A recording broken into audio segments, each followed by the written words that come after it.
Y bueno, continuando con lo que habíamos visto la clase pasada, en general nos centramos en conceptos del módulo uno, algo de objetos hemos visto también, alguna pregunta relacionada con eso, pero bueno, hoy en particular quiero comenzar con un tema en concreto. eh, es una estructura que en principio, eh, si recuerdan, nosotros había casos en los que necesitábamos cambiar el flujo de ejecución de un programa, o sea, teníamos que hacer una consulta mediante mediante alguna estructura if-else, ¿no? Necesitábamos preguntar, ¿realizamos esta secuencia de instrucciones o esta otra secuencia de instrucciones? O sea, teníamos que bifurcar nuestro código. Y mientras más alternativas teníamos, íbamos a necesitar anidar otros if-else dentro de las mismas, ¿no? O sea, yo puedo tener tantos if-else anidados uno dentro de otro según las condiciones o alternativas que yo necesite para resolver un problema en concreto. Entonces, ocurre algo muy particular. En lugar de tener estas continuas anidaciones de la estructura de control if-else, existe una estructura que nos facilita este trabajo, al menos es visiblemente más claras cuáles son estos casos, estas posibilidades que podemos tomar, y esta es una estructura también de selección múltiple que se conoce como switch. La estructura de selección múltiple o switch es en sí un if-else, es en sí una anidación de if-else, pero en la que podemos definir claramente cada caso. Nosotros, como pueden ver, vamos a seguir esta estructura que, cuando queramos reemplazar estas continuas declaraciones, ¿no? Estas continuas anidaciones, y lo que vamos a decir es establecer una variable que va a ser nuestra condición, ¿no? Que va a ser que esta variable o esta clave va a cambiar continuamente de valores y dependiendo del valor que tenga, nosotros vamos a elegir qué bloque de sentencias ejecutar. O sea, eh, si la clave o que esta clave es una variable, ¿no? Toma el valor 1, o sea, establecemos que está dentro de ese caso, nosotros ejecutamos este bloque de sentencias de acá. Y bueno, hay una particularidad que vamos a tener que cerrar cada caso con un break. En un momento vemos un ejemplo específico, ¿no? Pero bueno, si la clave en lugar de tomar el valor 1, toma el valor 2, entonces ejecutamos este bloque de sentencias. Si necesitáramos un tercer caso, entonces vamos a definir, disculpen que sea algo engorroso, ¿no? Yo definiría un case para un valor 3 y se ejecuta otro bloque de sentencias. Entonces, para cada bloque de sentencias, o sea, para cada alternativa que yo tenga, voy a definir un nuevo caso, voy a definir un nuevo valor que evaluar. Entonces, de esa manera, evito tener que anidar continuamente if-else. Y esto se vuelve un poco más legible, ¿no? Y bueno, existe un caso especial, que es el caso por default, eh, que básicamente no se cumplieron ninguno de los otros casos, ¿no? O sea, la clave, la variable clave, no tomó ni el valor 1, ni el valor 2, ni el valor del caso 3, ni el valor del caso 4, o sea, no tomó ninguno de los otros casos definidos, tomó un valor diferente. Cuando toma ese valor diferente, entonces decimos que se va a ejecutar, disculpen, se va a ejecutar este bloque default. Es un bloque que siempre se ejecuta por defecto si no se cumplieron los otros casos. Vamos a ver ambas cosas. Quiero que tengan este concepto porque eh, si bien yo mencioné que existe una alternativa para estos if-else anidados, nunca vimos en ejecución uno como tal, ¿no? Algo como esto podría llegar a aparecerles en el examen, solo el concepto. O sea, existe otra estructura de control, además del if-else, para tomar alternativas. O sea, hay más, así como los bucles pueden elegir tanto un while como un for para iterar, ¿no? O sea, pueden repetir con cualquiera de los dos alguna sentencia en concreto. Bueno, para tomar decisiones, para tomar alternativas, tienen switch y tienen if-else, ¿no? O sea, tienen esas dos estructuras. Esto es algo más difícil, por eso no habíamos visto ejemplos más concretos, ¿no? O sea, para lo que habíamos visto en su momento, que apenas estábamos estudiando las diferentes estructuras de control, era algo complejo. Ahora creo que tenemos conocimiento para poder hablar de esta estructura. Entonces, vamos a definir, disculpen, vamos a definir un if-else y vamos a ver cómo sería, un switch equivalente, ¿no? Entonces yo voy a decir, por ejemplo, voy a definir una variable entera, ser clave, igual, por ejemplo, voy a definir el escáner también, disculpen, para que esto sea un poco más dinámico. Escáner, dado igual a new scanner system.in. Perfecto. Y mi clave va a ser igual a teclado.nextInt. Correcto. Entonces, si yo necesito, por ejemplo, mostrar esta parte o sea, esta condición, o sea, yo necesito tomar esta alternativa, entonces podría decir, si la clave es igual a un valor en concreto, digamos, voy a establecer un caso por default, ¿no? Caso 1, podría ser cualquiera, otra vez es una condición simplemente. Yo digo que se ejecuta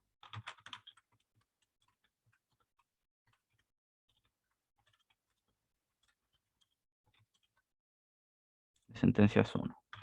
Else. Luego, si yo quisiera tener otra alternativa, ¿no? Disculpen. Yo aquí de esta manera estoy diciendo, si la clave, o sea, si el valor que me ingresan por teclado es igual a 1, entonces yo lo que voy a hacer es mostrar este bloque de sentencias de acá, ¿no? Podría ser más de un print, podrían estar anidados, o sea, podría tener más instrucciones aquí, ¿no? O sea, podría tener una cantidad de instrucciones variable. Esto depende otra vez del problema que estemos resolviendo. Pero bueno, para simplificar yo simplemente pongo un print. Bueno, si no se cumple esa condición, entonces por defecto vamos a tomar el lado del else, ¿no? O sea, el lado en el que no se cumple esta condición. ¿Qué ocurre? Si nosotros necesitamos tener más alternativas, entonces vamos a caer en esto que les estaba mencionando, que yo voy a necesitar anidar un if-else dentro de este if-else. O sea, tengo que establecer otra alternativa, otra posible condición que se puede cumplir. Entonces, por ejemplo, la clave que me ingresaron, como es un número entero, podría ser un valor distinto de 1, ¿no? Entonces, podría tener, por ejemplo, que valga 2, por poner algo. Entonces, cuando se cumple este caso, que la clave sea igual a 2, digamos que se ejecuta este bloque de sentencia. Y caso contrario,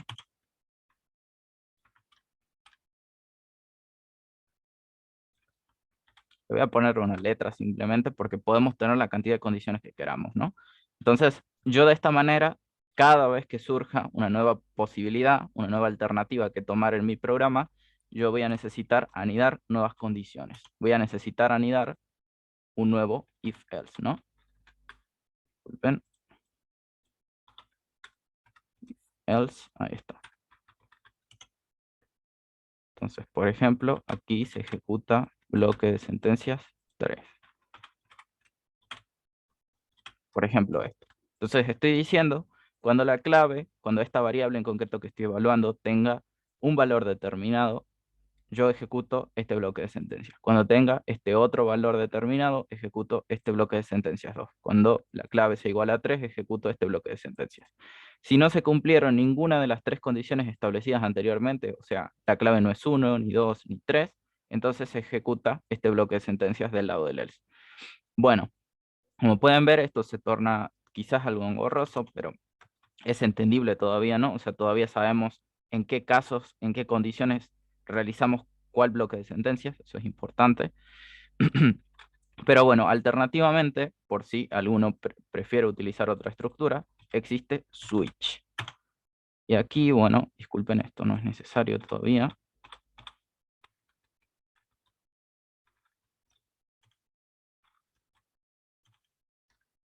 Vamos a ver, les pongo la estructura como tal y ahora lo vamos rellenando. Y bien, lo que vamos a tener que poner aquí entonces en un switch, o sea, la estructura equivalente de este if-else anidado es este switch de aquí. Yo voy a necesitar establecer cuál es la variable que va a ir cambiando. O sea, cuál es la variable que yo tengo que verificar en qué caso me encuentro, ¿no? O sea, tengo que saber qué valor en concreto tiene. Entonces, yo establezco, digo, switch, palabra reservada, y entre paréntesis pongo clave. O sea, pongo la variable que voy a evaluar. Igual que lo hacía con if, ¿no? Aquí evaluaba la variable clave continuamente. Aquí simplemente estoy estableciendo siempre la única variable que evalúo es esta de acá. No necesito continuamente repetir esta asignación, ¿no? Muy bien, pero lo que digo aquí es, en el caso de que el valor en concreto, o sea que lo que sea que esté asignado en esta variable clave sea 1, por ejemplo, yo realizaré este bloque de sentencias. O sea, si clave es igual a 1, o sea, la estoy comparando, estoy en este caso, yo ejecuto el bloque de sentencias 1. Cuando surja otra alternativa, es algo tan sencillo como decir case 2, o sea, cuando clave sea igual a 2, yo realizo bloque de sentencias 2 y hago un break. Esto es importante. Siempre deben hacer, para cada case, tiene que haber una sentencia break. Sí o sí, no la pueden omitir. Porque yo debo decir, o sea, lo que va a pasar en el switch es que va a evaluar cada valor posible, o sea, va a revisar cada caso. Cuando se cumpla un caso en concreto, yo debo salir del switch. O sea, el break lo que hace básicamente es decirme, se cumplió esta condición, o sea, el valor clave sí fue igual al caso que yo estoy estableciendo, que yo estoy evaluando, entonces ejecuto este bloque de sentencias y salgo de este case. Vamos a verlo por parte, les voy a mostrar qué pasaría si no establezco un break. Así tienen un ejemplo. Bien. Bueno, también en el if nosotros evaluábamos el caso en el que clave valga 3, ¿no? Entonces simplemente pongo el valor ahí como tal. System.out. Disculpen, perdón, voy a copiar esto directamente. Está. Bloque de sentencias 3 y bueno, cuando clave vale 1, ejecuto este bloque. Cuando clave vale 2, o sea, el, el valor es este en concreto que estoy estableciendo, ¿no? Ejecuto bloque de sentencias 2. Cuando clave vale 3, o sea, ese es el caso 3, ejecuto bloque de sentencias 3. Y cuando clave no vale ninguno de los valores, disculpen, me faltó aquí poner un break, cuando clave no vale ninguno de estos valores, ¿no? O sea, no cae dentro de los casos que yo he establecido. O sea, por ejemplo, clave vale 4, clave vale 0, clave vale cualquier otro, o sea, tiene asignado cualquier otro valor entero distinto de estos tres. Entonces yo ejecuto un bloque de sentencias por default. Default es el único caso que no necesita un break. Si quieren lo pueden poner, no afecta en nada y ya vamos a ver por qué. Pero bueno, el único caso que no necesita el break es el default. Todos los otros, o sea, donde estipulamos concretamente con la palabra reservada case, todos ellos deben tener un break asociado. Disculpen, este es el break asociado al case 3, este de aquí es el break asociado al case 2 y este es el break asociado al case 1. Cada case tiene un break asociado. Default puede o no llevar un case, es indiferente. Así que antes de ver esto, disculpen, lo voy a comentar y vamos a ver que la ejecución de ambos, usando ambas estructuras de control es la misma. Vamos a ver que no afecta en nada, o sea, es simplemente otra alternativa que tienen. Y vamos a probar esto. Entonces, muy bien.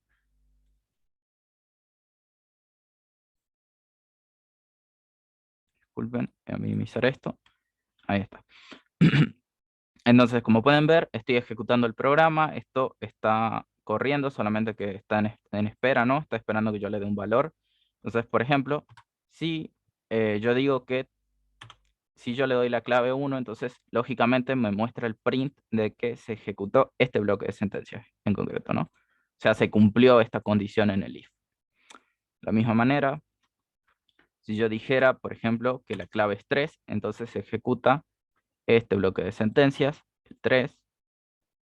Si le doy un valor distinto a estos que establecí, un 0, por ejemplo, se ejecuta el bloque de sentencias del lado del else. O sea, el único bloque de sentencias que no tiene una condición explícitamente establecida. Y bueno, y de la misma manera podríamos ejecutar cuando clave vale 2, ¿no? Bloque de sentencias 2, que es esto de acá. Entonces, solamente elegimos un camino el cual recorrer. Pero bueno, como yo les estaba diciendo, puedo hacer exactamente lo mismo con un switch. Ejecutemos nuevamente y veamos qué pasa cuando yo digo que la clave vale 2, por ejemplo. Y bueno, lógicamente se ejecuta esto de acá. Esto está comentado, ¿no? No estoy utilizando un if, estoy utilizando un switch, ¿no? Pero se ejecuta exactamente igual que el programa anterior. Caso 3, se ejecuta bloque de sentencias 3, lógico, ¿no? Porque es el caso que estoy estableciendo. Y caso 0, por ejemplo, o sea, un caso que no está contemplado, se ejecuta, disculpen, no he puesto el 0 aquí abajo, perdón, está, se ejecuta el bloque de sentencias X, o sea, el lado del default. O sea, siempre que no pongan uno de estos valores, se ejecuta esta sección. Es básicamente en el caso de que no se cumpla lo anterior, o en otro lenguaje pueden encontrar una alternativa in otherwise, minúsculas en realidad, pero bueno.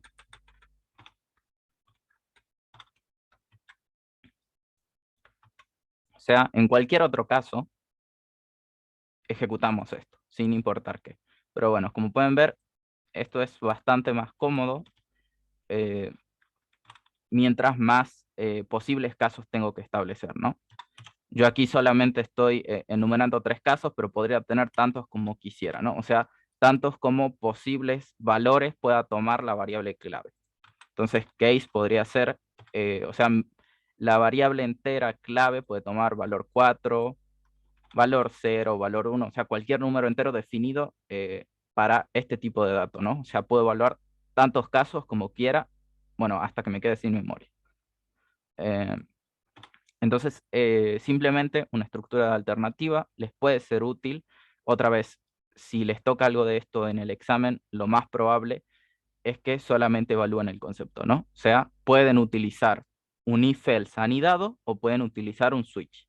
Y ambos son estructuras de selección, porque establecen los casos, o sea, seleccionan un caso en concreto, un valor en concreto, para el cual ejecutar un bloque de sentencias en particular.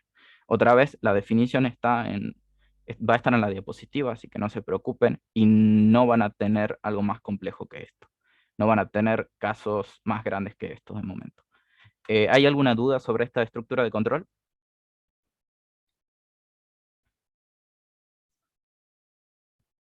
No, profe, creo que está claro. Perfecto. Bueno, cualquier cosa, si quieren volver a revisarlo, me lo dicen. Voy a dejar aquí, perdón, voy a crear una nueva clase de repaso. New package.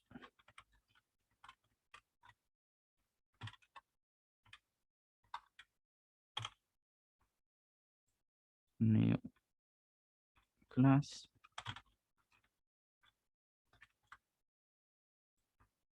Perfecto. Así les dejo subido ese caso del switch, ¿no? Y bueno, solo para aclarar esto, no necesariamente tiene que ser entera la variable. Puede ser en realidad de cualquier tipo, ¿no? Esto podría ser un float, un char, un boolean. Bueno, en boolean es un poco raro usar switch, porque los únicos valores que puede tomar una variable de tipo boolean son true y false. O sea, no hay más casos que esto. Entonces, perdón, false. Entonces, por ejemplo, en el caso en el caso de que mi clave sea booleana, es un poco inútil usar un switch, ¿no? Porque solamente tenés dos posibilidades. En todo caso, es mejor usar un if, que con if estableces la condición verdadera y con else estableces la condición falsa, ¿no? O sea, algo, eh, es algo tal vez excesivo, pero bueno, se puede hacer, ¿no? No digo que no es posible. Y bueno, también podrían preguntar por objetos, en realidad, ¿no? Podrían preguntar por un valor en concreto. Pueden preguntar, por ejemplo, por valores específicos. Pueden preguntar por string, por ejemplo. Esto también se vale. No es que no se pueda. O sea, pueden decir, esta cadena de texto es exactamente igual a este valor. O sea, son en concreto idénticas. Bueno, también se puede hacer. Otra vez, es solo a modo de ejemplo.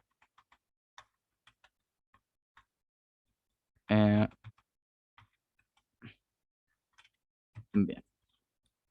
Y bueno, como último, por si yo les había dicho, cada una de estas sentencias necesita un break. Y esto lo voy a aclarar por si se llegan a topar con algo así. Si ustedes omitieran el break y yo, por ejemplo, digo 1, esto va a ejecutar. Como pueden ver, ya no funciona, ¿no?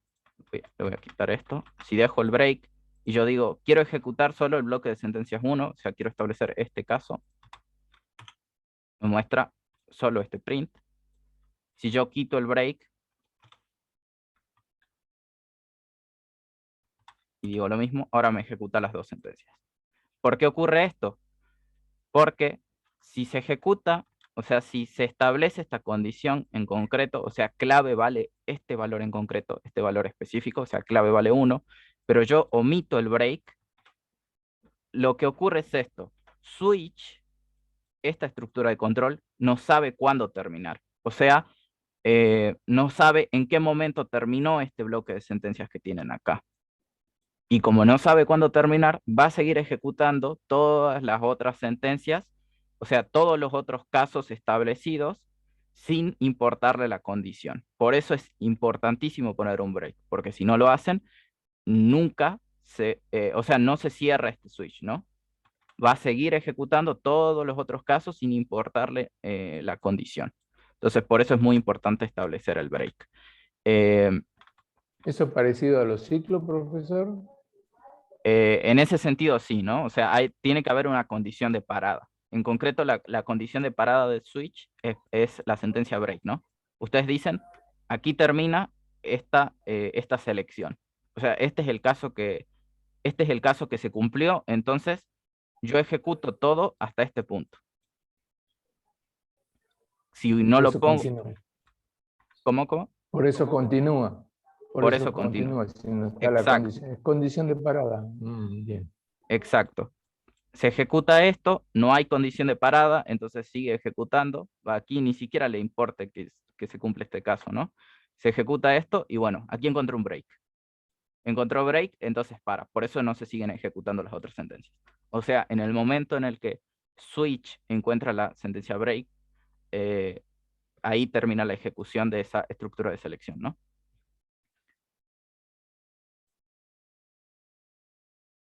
Eh, muy bien. No sé si hay alguna consulta antes de... Se entendió esto último, ¿no? Es importante siempre tener un break para cada caso. O sea, siempre tiene que haber un criterio de parada.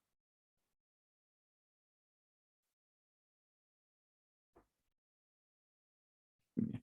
Y bueno, y yo les comentaba también, esto es lo último, disculpen, pueden o no añadir un break en la última sentencia, break con K minúscula, ahí está, pero es irrelevante aquí, ¿no? Porque un switch, en este caso, como default siempre es la última sentencia, o sea, default siempre es la sentencia que va al final, es el caso en el que no se cumplen las otras condiciones, ¿no?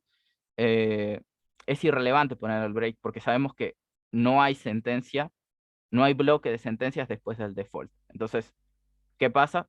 Si se cumple la condición default, o sea, no estamos en ninguno de los otros casos, se ejecuta esto y ya no hay más casos, ¿no? O sea, un, no hay un case X, o sea, no hay un case que tome otro valor a continuación del default. Como no se cumple eso y nunca se va a cumplir, porque default es lo último que se ejecuta dentro de un switch, entonces pueden omitir si quieren este break. Es el único caso en el que no es necesario agregarlo. Si quieren lo ponen, si quieren lo quitan, esto es irrelevante. Cualquiera de las dos, de los dos switch va a funcionar. Bueno, entonces ahora sí ya no me extiendo más con esto. Otra vez tienen aquí todo. No creo que tengan una pregunta más difícil que esta respecto a estructuras de control, ¿no? Así que no se preocupen. Bien, continuemos entonces. Eh,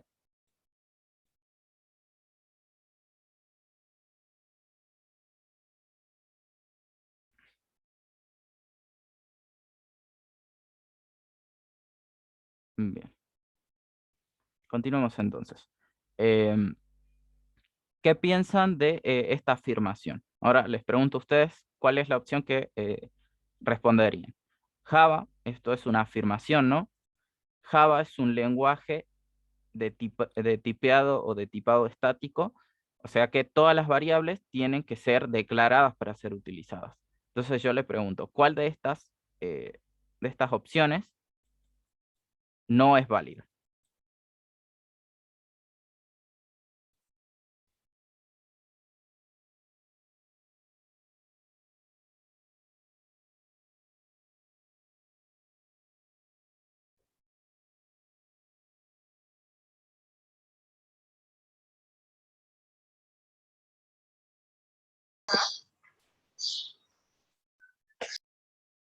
La opción 4. Sí, veo que están todos, lo tienen bastante claro.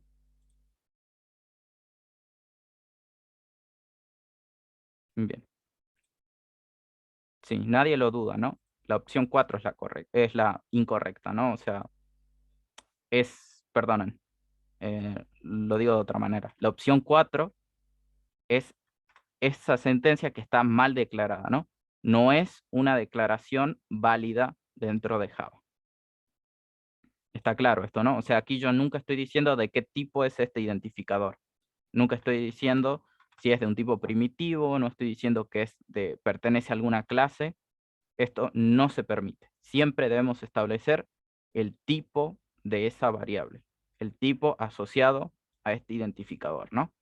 Y esto, y bueno, y aquí entonces, por lo tanto, la opción 1, 2 y 3 son válidas. Bueno, eh, no es muy difícil esta pregunta, igual creo que ya hemos visto bastantes ejemplos como para que puedan discernirlo, ¿no? Podrían tener quizá en su examen algún caso específico, ¿no? O sea, yo aquí dije tipo, no nombré qué tipo era, podrían tener un ejemplo, por ejemplo, algo como enteros, o podrían hablar de clases como string, etcétera, ¿no? Podrían tener algún caso particular. Yo les doy el panorama general. Pero bueno, continuemos. Bueno, esta es otra afirmación. La estructura if-else es una estructura de selección doble porque selecciona entre dos bloques de sentencias mutuamente excluyentes. Algo enrevesada, es una definición más formal, pero ¿qué es lo que piensan? ¿Esto es verdadero o falso?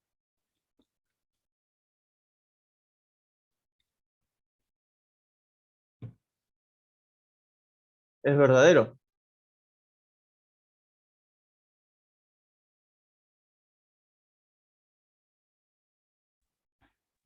Otra vez pregunto, nadie duda de esto, ¿no? Esta afirmación es verdadera, ¿no? Mutuamente excluyentes porque o ejecutamos la sentencia, una sentencia if, o sea, ejecutamos el bloque de sentencias asociado al if o ejecutamos el bloque de sentencias asociado al else. O sea, tenemos uno de los dos casos. Luego ya podemos pensar en anidar un if-else dentro de otro, ¿no? Establecer más casos, pero siempre es mutuamente excluyente. O sea, siempre elegimos una opción en concreto. No se pueden ejecutar dos simultáneamente. Solamente hay un caso posible para continuar con el flujo de ejecución de nuestro programa.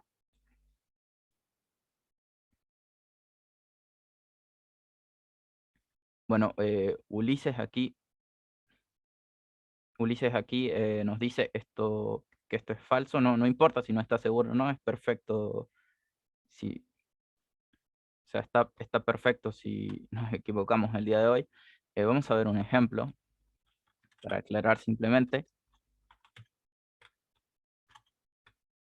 O sea, si yo tengo un if-else, sea cual sea, voy a establecer otra vez esto de aquí.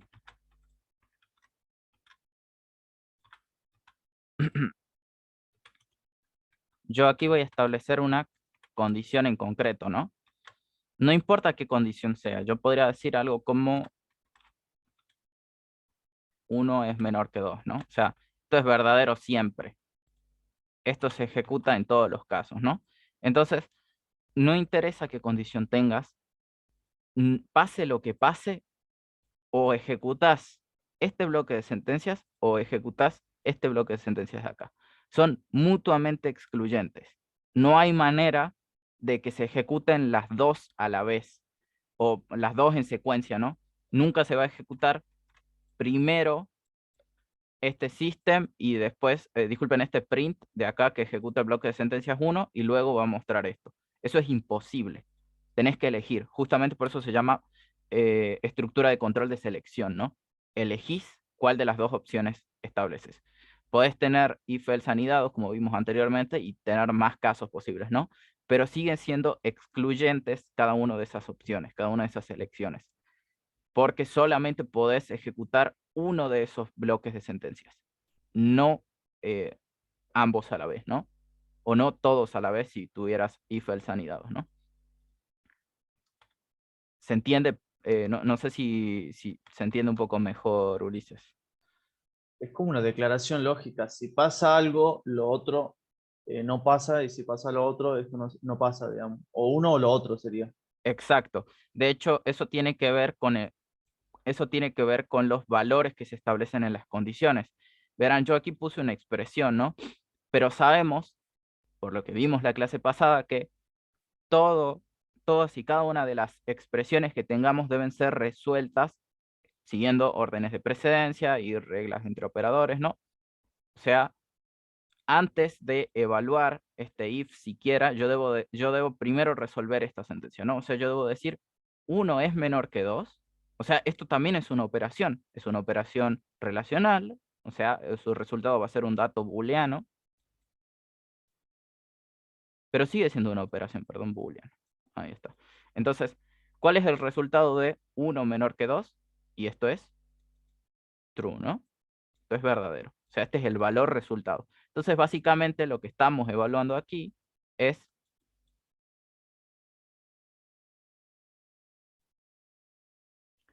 ¿esto es verdad? O sea, el valor que está acá es verdadero.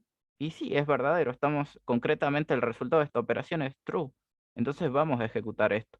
De hecho, en este caso en particular, como son valores estáticos, ¿no? O sea, 1 siempre es menor que 2.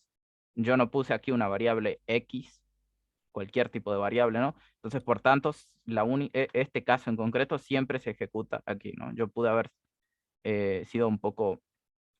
Yo pude haber puesto int x igual a algún valor en concreto, no lo sé, 20 por ejemplo, y aquí establecer por x, ¿no? Entonces, esto es variable. Aquí sí podemos tener casos diferentes, depende del valor de x. Pero bueno, como ven, siempre las condiciones, en última instancia, no importa cuál sea la condición, es un valor booleano. No importa si es un for, no importa si es un while, no importa en qué condición estemos. Siempre lo que evaluamos acá son valores booleanos, ¿no? En última instancia, lo que vemos es si el valor de verdad de esto es true o es false. Por eso decimos también que son mutuamente excluyentes, ¿no? La operación es binaria en sí. Tenemos un caso u otro. solamente podemos discernir entre ellos. Si anidamos uno dentro de otro, bueno, podríamos tener combinaciones, ¿no? O sea, podríamos tener operaciones entre varios valores booleanos, ¿no? Esos son los casos de los if-else, que haya varias posibilidades. Pero bueno. Profesor, y a la vez se evalúa línea por línea, digamos. System y después el otro system. Claro. No puede evaluar todo junto. No. En todo caso, disculpen, si se cumple este valor de verdad, o sea, depende de X, ¿no? En cuanto declare X y le dé un valor en concreto, si se cumple esta condición, entonces básicamente lo que va a hacer es ejecutar todo este bloque de sentencias. Otra vez, aquí solo hay un print, pero podría ser más de una operación. Lo que va a hacer al terminar ese bloque if, este bloque en concreto, lo que va a hacer es un salto de línea. Esto es, existe una sentencia que no vamos a ver porque tiene que ver con programación a bajo nivel, muy a bajo nivel, ya vamos a assembler y más, o sea, es algo que no vamos a tocar porque es algo muy puntual, ¿no?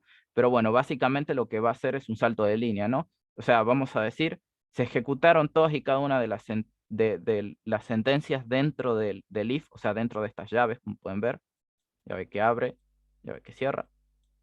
Dentro de esas dos, dentro de ese bloque, dentro de esas llaves, se ejecuta todo y luego simplemente salta todas las otras alternativas. O sea, si tuviera if else anidados, en este caso solo hay un else, ¿no? Simplemente va a ignorar esto de aquí. Entonces hace un salto de línea y continúa con el código o con el programa, ¿no? A partir de la línea siguiente. O sea, básicamente lo que vamos a hacer es ignorar todo lo que va más allá de esta línea. Y directamente vamos a seguir en la línea 2. Eso es básicamente lo que ocurre. Lo mismo pasa cuando tenemos el caso contrario, ¿no? O sea, si esta condición, disculpen, si esto no se cumpliera, o sea, si esto fuera falso, si x no fuera menor que 2, o sea, x, por ejemplo, vale 10, 10 es mayor que 2, por lo tanto, no se ejecuta este bloque de sentencias. Entonces, ¿qué ocurre? Existe un salto en el código, un salto de líneas, ¿no? Yo no ejecuto esto, lo omito, todo esto que está acá, o sea, todo este bloque de sentencias lo omito y directamente empiezo desde acá. Otra vez hago un salto de línea.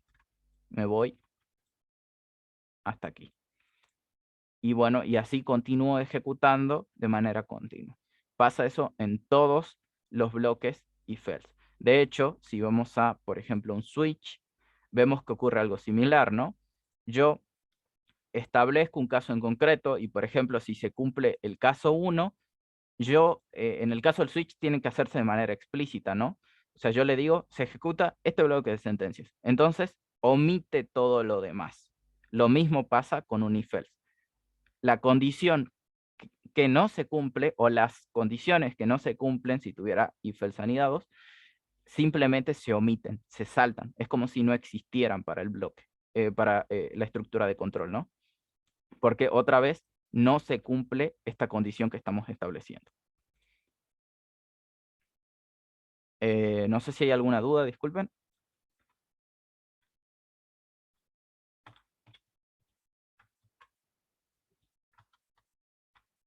Bien, entonces bueno, volviendo al ejercicio, esto es verdadero, ¿no? Todo if else es una estructura de selección doble, bueno, podría ser selección múltiple si estuvieran anidados, ¿no? Varios if else, y es mutuamente excluyente. Cada bloque de sentencias es mutuamente excluyente. Eso es lo más relevante de esta pregunta. Así que, respuesta 1, la correcta. Perfecto, veo que la mayoría también lo entiende bastante. Bueno, continuemos entonces. Bien, aquí hay un par de declaraciones. Si recuerdan, arreglos o vectores. Arreglos o vectores, bueno, depende del paradigma y depende del lenguaje de programación.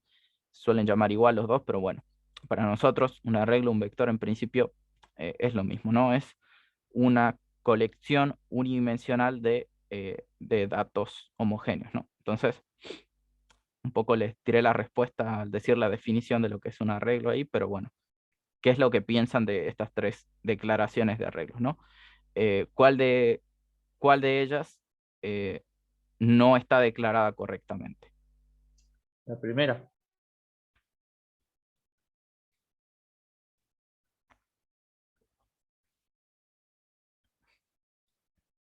Bien, La primera porque hay uno dentro de las variables, no es string. correcto. 24 es un entero. Entonces, recuerden siempre todas las colecciones de datos que tienen, ya sea un array list, o sea, hablamos de tipo complejo, o ya sea un arreglo convencional de Java, todos ellos son homogéneos. Es importantísimo eso, todos son homogéneos. No pueden tener elementos de tipos de datos diferentes almacenados. Tienen a la fuerza que ser todos del mismo conjunto, ¿no? O sea, tienen que caer dentro de la misma bolsa todos, no pueden tener elementos diferentes. Entonces, elementos de tipos diferentes, ¿no? Eso es imposible. Y esta sentencia es incorrecta para cualquier conjunto, ¿no? En realidad, yo no podría tener, por ejemplo, si yo declaro esto como entero, disculpen, bueno, mi arreglo, ¿no?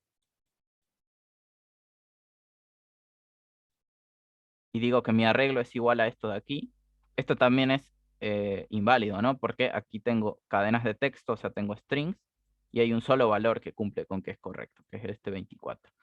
Otra vez, no es posible que esto esté correctamente declarado bajo estos tipos de datos que tenemos acá. Entonces, obviamente, esto es un error. Por si alguno se lo preguntaba, esto también está correctamente declarado, solo que aquí no estoy estipulando cuáles son los valores específicos que tengo dentro del arreglo, ¿no? O sea, no estoy diciendo cuáles son los elementos de mi colección, eso no lo estoy estipulando, pero bueno, estoy diciendo que puedo contener 4 valores dentro del mismo, ¿no? No estoy diciendo cuáles, solo estoy diciendo que puede tener 4. Muy bien. Vamos aquí. Ahora, esto es simplemente para que ustedes lo tengan en cuenta, ¿no? Estas no son preguntas, estas son afirmaciones para que puedan después estudiarlos, si lo tienen en la diapositiva. Cada vez que nosotros definimos un array, un arreglo convencional, se puede llevar también a array list, pero bueno, ya vamos a verlo en su momento. En todas las declaraciones nosotros debemos especificar el tipo de los datos que vamos a contener, o sea, cada elemento es de un tipo en concreto, el nombre que va a tener asignado ese array, o sea, ese vector o arreglo, o sea, un identificador para esa variable que es una colección, ¿no? Y siempre debemos decir cuál es el número de elementos del vector. Siempre tenemos que saber cuál es la cantidad concreta de elementos que manejamos en los arreglos convencionales, ¿no? Entonces, debemos definir siempre tipo, debemos decir mediante estos corchetes que estamos hablando de una colección, o sea que estamos hablando de un array, y debemos darle un nombre a esa colección, en este caso un identificador, ¿no? Luego de eso establecemos mediante la sentencia new y volvemos a especificar el mismo tipo, ¿no? O sea, tiene que ser este tipo de acá y este tipo de acá deben ser iguales, y luego establecer la cantidad de elementos que vamos a contener dentro del mismo. Alternativamente, estos corchetes que ven aquí, los pueden poner antes del identificador, como está aquí, ¿no? O después del identificador, como está aquí. Ambas son declaraciones válidas. Ambas las pueden utilizar. Entonces, ténganlo en cuenta. Sería un ejemplo similar al anterior, ¿no? Por ejemplo, esto de acá. Este es un arreglo correctamente declarado. Yo especifico el tipo, le doy un nombre en particular, un identificador específico a esa colección de datos de tipo string, y digo que es una colección de datos. ¿Cómo lo establezco siempre? A través de corchetes, ¿no? Y para asignar valores, para establecer el tamaño de esa colección en concreto, yo debo decir, mediante una asignación, debo decir new otra vez especificar el tipo, o sea, estos dos son iguales, como ven, o sea, almaceno datos que son cadenas, y digo el tamaño máximo que va a tener ese arreglo. O sea, yo puedo contener 4 elementos dentro de este arreglo, de este array convencional. No mucho más, creo que está bastante claro. Y bueno, y adicionalmente, como pueden ver, yo puedo declarar, si los conozco a los elementos que quiero almacenar, los puedo estipular dentro del mismo. O sea, yo no necesito verlo de manera genérica, sino que yo puedo nombrar a este conjunto disculpen, por extensión, no por comprensión, como es este caso. O sea, me refiero a que nombro cada elemento que va a estar dentro de la colección. Elemento 0, elemento 1, elemento 2, elemento 3, elemento n. N, bueno, en este caso, n más un elemento, ¿no? Porque comencé en 0 siempre. Entonces, yo almaceno una cantidad determinada de elementos y establezco cuáles son todos ellos, ¿no? Otra vez, vimos un ejemplo que es válido, que sería este de acá. Yo tengo aquí 5 cadenas de texto que son casualmente nombres de personas, ¿no? O sea, en este arreglo colecciono strings y todos ellos los he especificado. O sea, no he dicho, aquí almaceno strings y no digo cuáles son esos strings. Aquí explícitamente declaro todos ellos. También es otra vez una declaración válida. Y bueno, y siguiendo la normativa que vimos hace un momento, o sea que puedo poner este corchete antes o después del identificador, existen 2 declaraciones válidas también para cuando declaran un conjunto por extensión, ¿no? Este de aquí, poniendo el corchete antes y después. Y bueno, y siempre declarando todos los elementos a continuación dentro de llaves. No olviden el punto y coma, esto es importante también. Debemos cerrar siempre todas las sentencias que ejecutamos en Java. ¿Alguna duda sobre esto? Puede haber ejercicios con ArrayList. Solo conceptos podrías tener. Pero bueno, recordá, un ArrayList es similar a un array convencional, cuenta con una única diferencia, que un array tiene un tamaño determinado, específico, o sea, un array convencional de Java tiene un límite, o sea, está establecido el tamaño de la cantidad de elementos que almacenas. Un ArrayList es dinámico, es de tamaño dinámico, perdón. O sea, puedes almacenar una cantidad de elementos indefinida. Entonces, un array convencional tiene un tamaño definido, una cantidad de elementos específica, y un ArrayList, su tamaño es indefinido. Depende del momento en el programa en el cual invoques o preguntes por cuál es la cantidad de elementos que tiene, ¿no? Otra vez el tamaño es dinámico. Y una particularidad que tienen los arrays convencionales es que pueden ser tanto de tipos primitivos como, perdón, como de tipos de datos complejos, ¿no? O sea, objetos. En cambio, los ArrayList, y esto lo aclaro, array con doble R, los ArrayList, si recuerdan, solamente pueden almacenar tipos de datos complejos. O sea, yo solamente puedo almacenar objetos dentro de un ArrayList. Así que ténganlo en cuenta, ¿no? O sea, esto no puede ser primitivo. El tipo de datos de un ArrayList, de un arreglo de tamaño dinámico, es siempre complejo. O sea, todos los elementos almacenados son objetos. Esa es la única diferencia primordial que tienen que tener, el concepto. Fuera de eso, no van a encontrar nada más complejo que esto, ¿no? O sea, tienen una declaración, deben saber siempre cómo está correctamente definida y que todos los elementos sean homogéneos, ¿no? O sea, ya sea un array convencional o un array list, siempre los elementos son homogéneos. Siempre tenemos el mismo tipo de elementos, ¿no? ¿Se entiende? ¿Hay alguna duda sobre esto?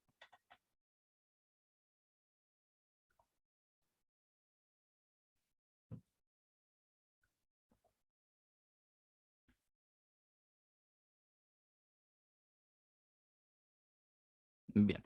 Igual, no les dejé una diapositiva específicamente sobre ArrayList, pero no hay problema. cuando les suba esto, cuando se los deje en Drive, les añado a continuación de esto una comparación con la definición de array list. Otra vez, array convencional son de tamaño estático, array list son de tamaño dinámico. Array list solamente se almacenan objetos dentro del mismo. Array convencional pueden ser primitivos, los datos que almacenamos, o pueden ser objetos otra vez. Esas son las únicas diferencias. Joana, sí, no entendieron, me dice. Bueno, vamos a ver un ejemplo entonces. Entonces, yo por ejemplo quiero almacenar números enteros, otra vez, siempre datos homogéneos, ¿no? No puedo mezclar tipos de datos, no importa la colección que sea, no importa el tipo de dato que sea, yo no puedo almacenar en una colección ordenada de valores, en una colección indexada de valores, no puedo almacenar tipos de datos distintos. ¿Por qué indexada? Porque cada elemento tiene su posición, ¿no? O sea, recordemos también, y esto les pregunto a ustedes, un arreglo, tanto array list como array convencional, comienzan en una posición en concreto, ¿no? O sea, cada elemento tiene un índice. ¿Alguien me puede decir en qué posición comienzan a almacenarse los arreglos, ¿no? O sea, ¿cuál es la posición inicial? Podría haber una 0. pregunta sobre eso. 0, Correcto. 1, 2. Correcto, correcto. Bien, bien, bien. Eso lo tienen claro, ¿no? O sea, el primer elemento tiene posición 0, ¿no? O sea, todo está indexado. Cada elemento de mi colección tiene un índice en concreto. O sea, tienen una posición dentro de mi colección. Entonces, declaremos una variable arreglo, disculpen. Mi arreglo es igual a new. Siempre recuerden, mismo tipo tienen que declarar aquí y debo especificar un tamaño en concreto. Por ejemplo, 3 elementos. Entonces, aquí tengo un arreglo de números enteros. Y yo especifico el tamaño. O sea, yo tengo que tener como mucho 3 elementos en esta colección.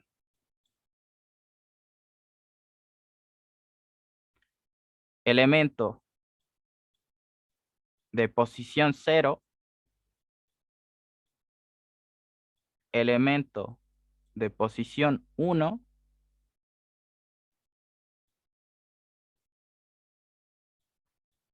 Elemento de posición 2. No podemos tener más elementos que estos en un arreglo convencional de Java. Su tamaño es estático. Eso es todo lo que podemos saber acerca de él. Y los tipos de datos, en este caso, para los arreglos convencionales, son o primitivos, o sea, enteros en este caso, o pueden ser también complejos, o sea, pueden ser objetos. Yo podría decir que almaceno string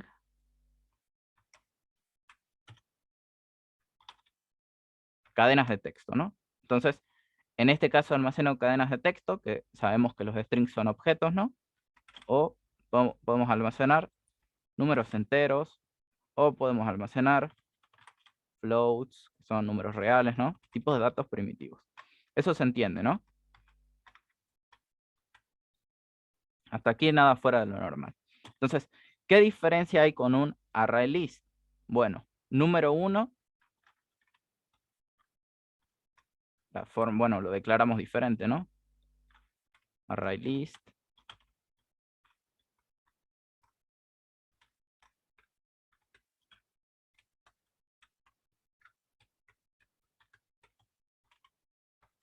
Mi arreglo es igual a new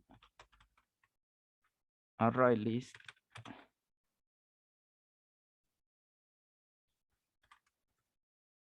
Lo voy a llamar tipo. Y ahí estaría. Bueno, ahí está. Entonces, otra vez, un arreglo convencional lo definimos de esta manera. Especificamos tamaño máximo. Un array list en contraposición. Necesitamos utilizar esta declaración, ¿no? O sea, decimos que trabajamos, si lo declaro bien, disculpen, si no me como una letra aquí, ahí está, array list. O sea, para declarar un array list yo debo decir array list, especificar el tipo de dato, eso es similar, ¿no? Entre los dos, debo decir que estoy manejando una colección de datos y debo especificar el tipo de datos que tiene, ¿no? Y bueno, luego le doy un identificador y hago una asignación de vuelta mediante sentencia new y diciendo que trabajo con un arreglo de datos. La única diferencia otra vez que hay entre los dos es que, bueno, las únicas dos primordiales serían que el tipo, en el caso particular de los array list, tiene que ser complejo, ¿no? O sea, yo no puedo tener int, tampoco puedo tener float, ni char, ninguno de los 8 tipos de datos primitivos de Java. No pueden ser así. Tienen que ser necesariamente objetos. Entonces, o sea, tienen que pertenecer a alguna clase estos elementos almacenados aquí. Entonces yo simplemente podría decir, por ejemplo, yo almaceno cadenas de texto. Sabemos que los strings son tipos de datos complejos, ¿no? Entonces, aquí tengo una declaración concreta de un array list. ¿Qué pasa si yo necesito almacenar números enteros acá? Bueno, existe un tipo de dato complejo, o sea, una clase que simula ser un dato primitivo. Concretamente, habíamos dicho que esto se conoce como wrapper, ¿no? O sea, int, tipo de dato primitivo, es equivalente al wrapper integer. Otra vez, la clase pasada vimos la tabla de tipos de datos, al menos los primordiales. Ahí vemos las equivalencias que tenemos entre los dos.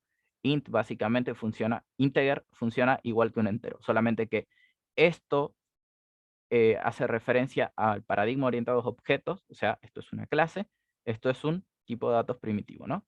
Y los objetos que nazcan a partir de la clase integer van a ser instancias en particular, ¿no? Otra vez son objetos, no son tipos de datos primitivos.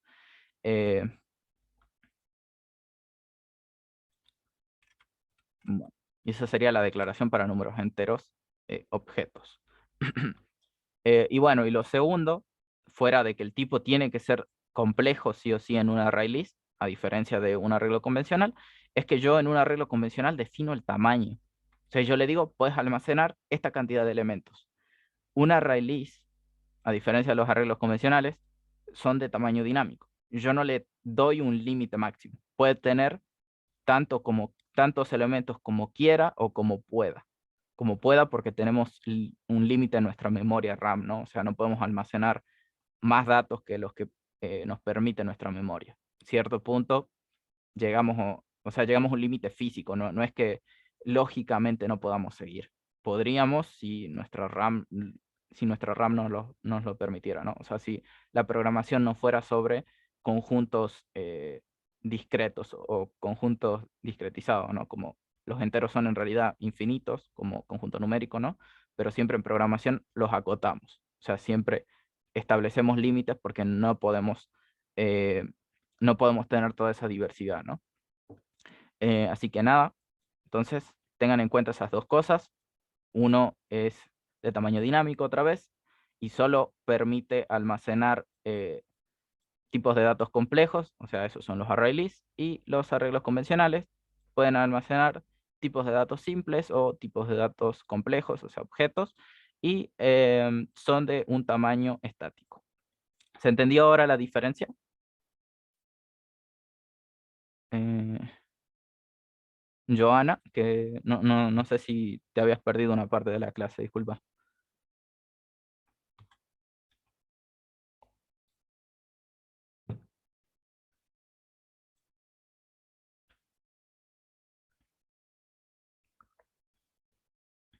Bien, perfecto. Tengan en cuenta eso simplemente. No es muy complejo. Otra vez, fue la última clase del módulo 1 que hablamos de esto. Está en las diapositivas también cómo declarar tanto un array convencional como un array list. Tienen ambas comparaciones, tienen también cómo acceder a un elemento, tienen tienen varios ejemplos ahí. No va a ser más complejo que eso de vuelta. Como pueden ver, las preguntas no son muy difíciles. Son bastante concretas y no tienen que ponerse a leer una clase completa, por ejemplo. No tienen ejemplos tan extremos. Tienen 2 horas para resolverlo también, así que no debería ser demasiado difícil el examen. Continuemos. Ahora sí, el paradigma orientado a objetos. La contraseña, disculpen. Bueno, les dejo la pregunta, perdón, en lo que les dejo esta pregunta. Uy, perdón. Esto de acá, disculpen, esto de acá está mal. Perdón, no modifiqué esto. Esto tiene que ver con, esto es por copiar y pegar, disculpen. En un momento volvemos a esa pregunta. Esto de aquí. Les dejo esta para que la piensen. ¿Qué mecanismo? O sea, existen varios mecanismos o capacidades que tiene PO, o sea, la programación orientada a objetos. Lo que les pregunto aquí es cómo se conoce este mecanismo en el cual nosotros solo exponemos o mostramos la información necesaria de un objeto. O sea, cómo se llama a ese mecanismo en concreto. O si lo quieren ver desde otro punto de vista, cómo se llama ese mecanismo o capacidad con el que nosotros ocultamos información, ocultamos datos sobre un objeto en particular. Los dejo ahí con la pregunta. Disculpen, yo voy a generar la clave de la asistencia de hoy.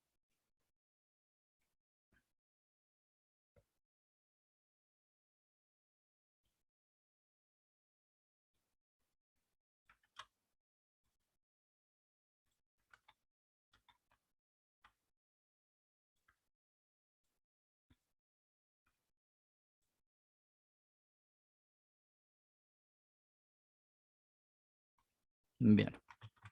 Veo que lo tienen bastante claro todos.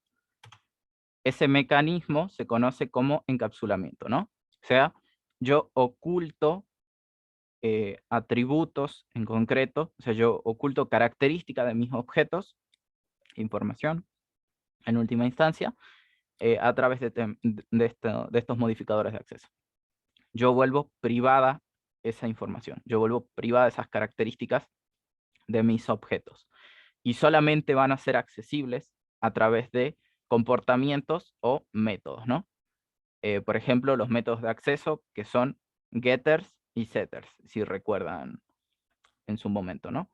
Entonces, respuesta correcta, correcto o no, esto se llama encapsulamiento. Ese mecanismo se conoce como encapsulamiento. ¿Alguno lo duda? ¿Alguno piensa que era otra la respuesta o tiene una duda sobre esto? Pueden tener preguntas similares, ¿no?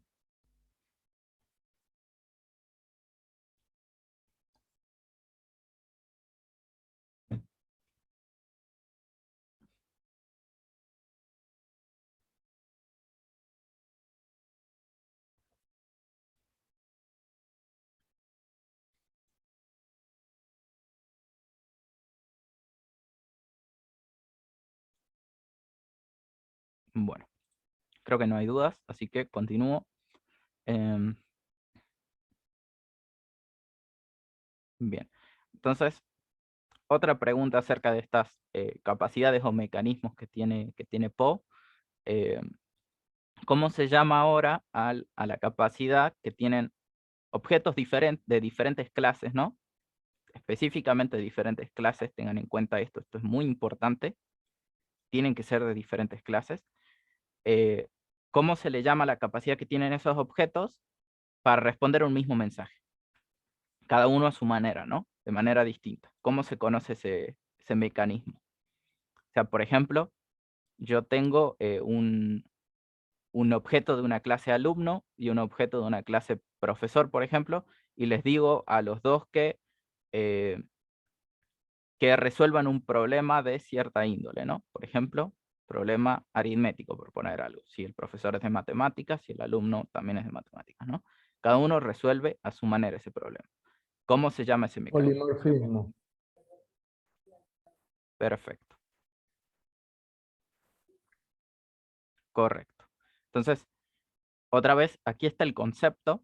Está perfecto, lo tienen claro. Esto se llama polimorfismo. Ustedes también podrían tener un ejemplo específico, ¿no? O sea, podrían decir, existen estas dos clases, así como hice yo con alumno y persona, ¿no? Y ambas comparten un mismo mensaje o un mismo método, ¿no? Se llama igual el método, pero cada uno lo resuelve de maneras diferentes. Obviamente, cada uno es un objeto, pertenece a una clase en particular, o sea, son objetos que son de clases diferentes y cada uno resuelve el problema como puede, a su manera. Tengan en cuenta eso, igual creo que tienen el concepto, así que nada, continúo. Bueno, esto es lo último sobre... esto ya es uno de los últimos conceptos. A partir de una clase, nosotros podemos crear otras clases ya, otras clases nuevas, ¿no? ¿Cómo se llama esa capacidad?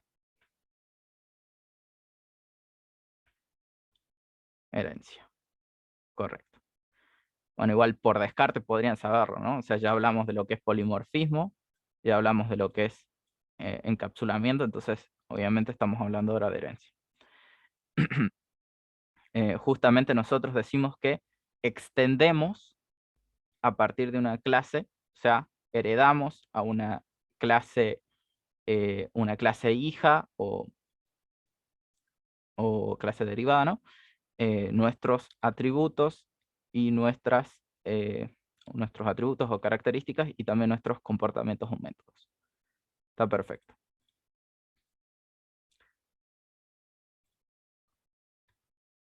Continuemos. Bueno, tienen esta afirmación, ¿no? Se me fue acá un signo de pregunta. Bueno. ¿Qué es lo que piensan? ¿Esto es verdadero o falso?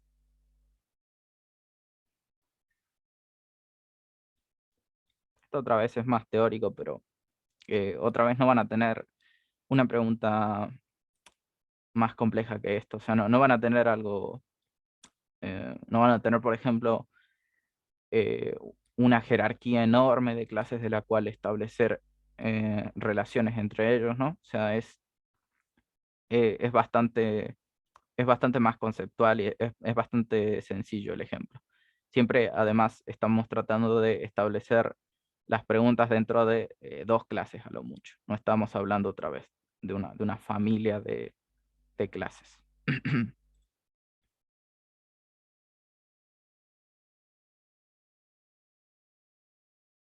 La respuesta 2, falso, falso. 1. Aquí en concreto están en lo correcto al responder 2. Esto es falso, ¿no? O sea, al realizar la herencia, nosotros llamamos superclase o clase base. O sea, estoy diciendo, este es el padre. Esta es mi clase, esta es mi superclase. Y yo a partir de ella voy a crear... Disculpen, es al revés. El ejemplo. Perdón, lo voy a borrar, disculpen, lo voy a dejar un poco más estético esto simplemente.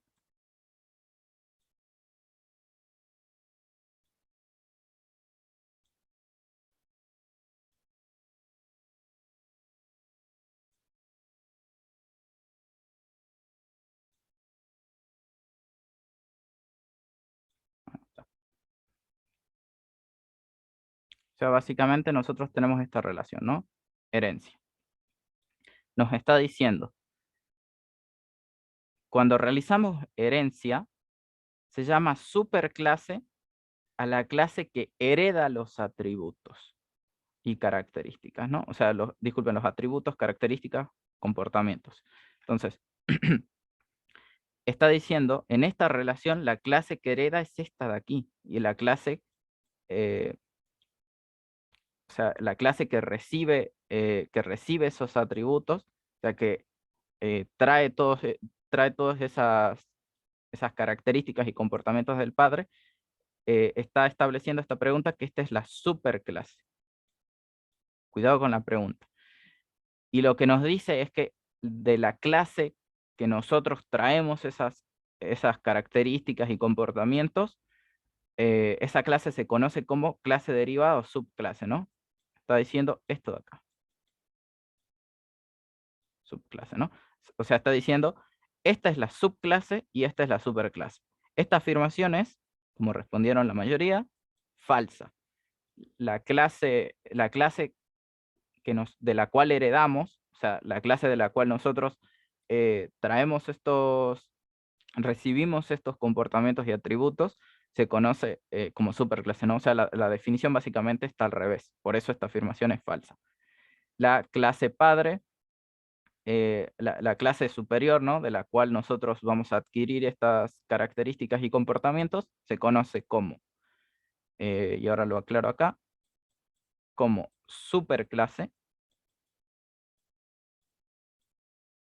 También tiene el nombre de, disculpen, clase padre.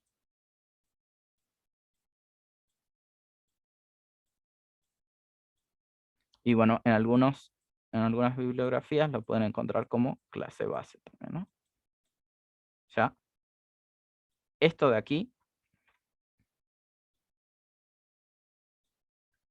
es una superclase, clase padre o clase base. Cualquiera de todos esos nombres es correcto, ¿no? Cualquiera de todas esas afirmaciones es correcto.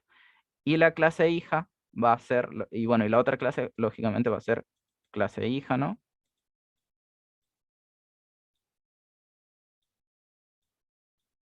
Esta es subclase.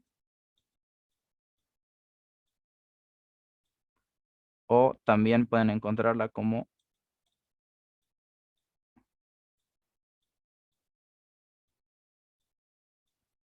clase derivada.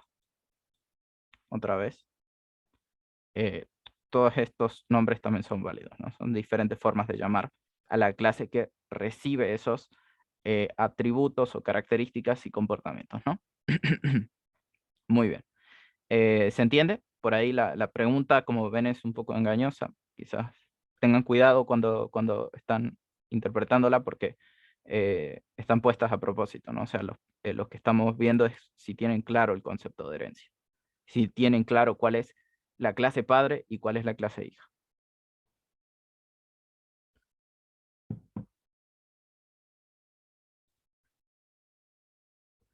Bueno, otra vez, si hay dudas, me lo consultan.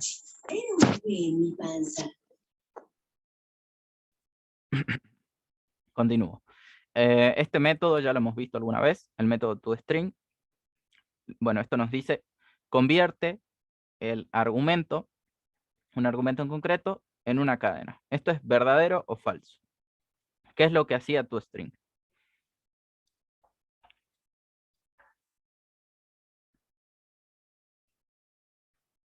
Esto no es muy difícil, ¿no? O sea, lo hemos visto antes, qué es lo que hace toString.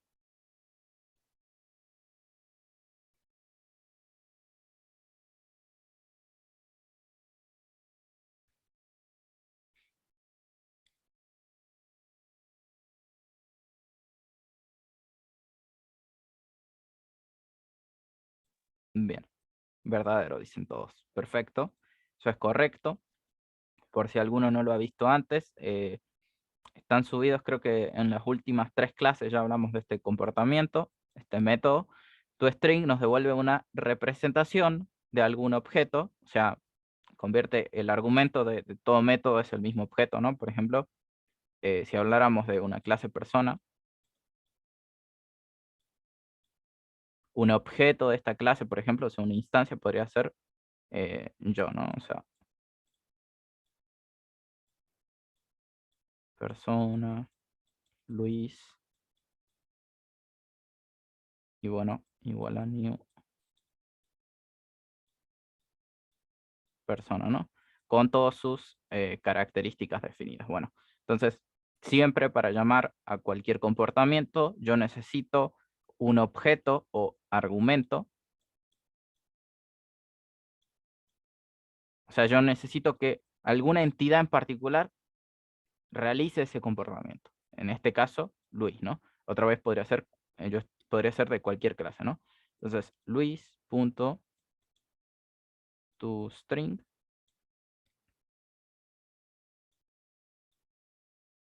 ¿Qué es lo que hace o qué me devuelve?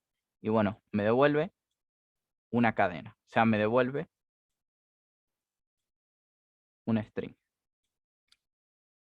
O sea, esto es correcto, esto es verdadero. ToString me devuelve una representación de un objeto como una cadena de texto. O me devuelve o convierte un objeto en particular, un argumento, tiene que pertenecer a una clase, obviamente, porque toString es un método y estamos sobre el paradigma orientado a objetos cuando estamos hablando de métodos. Por tanto, esto me devuelve un valor. Ese valor o en concreto esa representación es del tipo string, ¿no? Es una cadena. Entonces esto es verdadero. También hay ejemplos de eso, pero bueno, si tienen dudas me lo consultan. Igual, por si acaso, para los que no estuvieron al principio o no leyeron el mail todavía, yo les comuniqué a todos, hoy a la tarde voy a hacer una consulta extra, va a ser de 4 a 6 por si están disponibles y quieren participar. Pueden preguntar por lo que quieran. En principio la clase va a ser un poco más informal, pero busco de que sea más dinámica. Si hay algo que no entienden o quieren compartir pantalla, resolver un problema en concreto, lo que sea, voy a estar hoy a la tarde con la comisión T4 también. Y bueno, para los que quieren tener una clase extra, nada, son bienvenidos. Luego les comparto de vuelta el enlace para la clase. Si no, igual está en su correo, ¿no? O sea, lo compartí para todos. Nada, una pregunta más. ¿Cuáles son los modificadores de acceso? ¿Cuáles son los modificadores de acceso que tienen con los que podemos delimitar la visibilidad de un atributo o de algún método cuando hablamos en programación orientada a objetos? Esto otra vez no es muy complejo, pero bueno.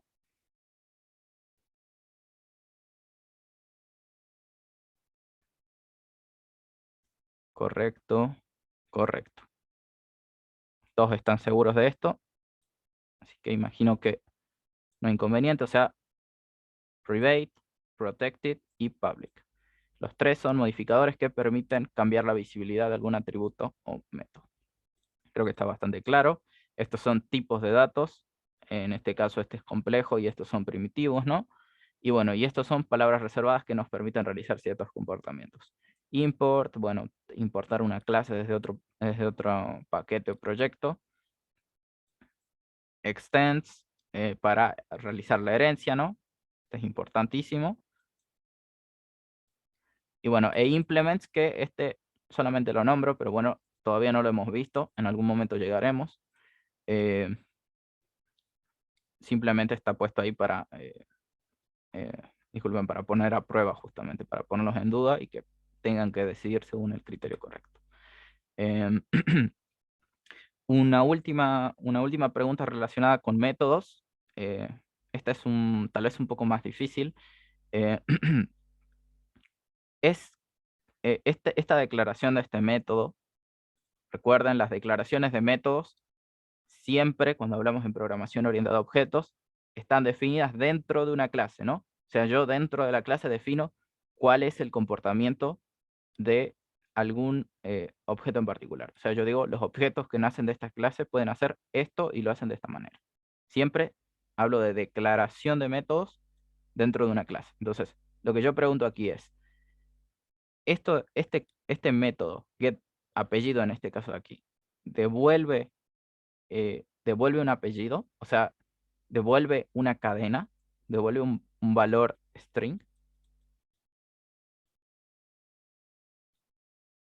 Imaginemos que tenemos, por ejemplo, una clase persona de vuelta. Me pongo a mí como ejemplo, mi apellido es Parada. Entonces, esto me devuelve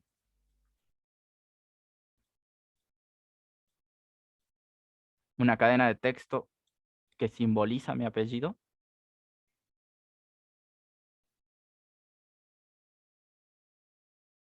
Bien. Aquí la mayoría dice 2, esto es falso. ¿Alguno duda de que sea falso? Por favor, esto sí es muy importante. Si hay alguno que piense que es verdadero, dígamelo porque hay que aclararlo entonces.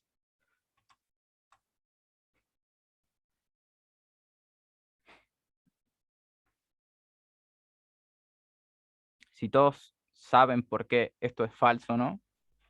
Nadie lo duda, entonces creo que están perfectos para el examen. Esto sí es una pregunta muy puntual. Tiene que ver con un concepto que para algunos tal vez es trivial, pero bueno, deben aprender a saber qué es lo que retorna un comportamiento. Deben aprender a saber cuáles son las salidas, o sea, cuáles son los valores de salida de de cada método en particular. Está perfecto, entonces, si no hay dudas. Esto es falso, esto no devuelve un string y lo podemos ver claramente en la misma Sí. declaración, ¿no? Ahí, Perdón, sí. perdón, quería decir algo. Adelante. Set sería la set apellido. Cambiaremos. Claro. Esta declaración está mal porque intenta realizar dos comportamientos distintos, ¿no? O sea, yo aquí estoy diciendo get apellido, o sea, dame el valor del apellido de esta persona en concreto, otra vez podría ser de cualquier clase, ¿no? Por eso no estamos especificando ninguna. Pero bueno, si yo tuviera un atributo apellido, vamos a ponerlo como ejemplo, private, disculpa, me falta el tipo, string,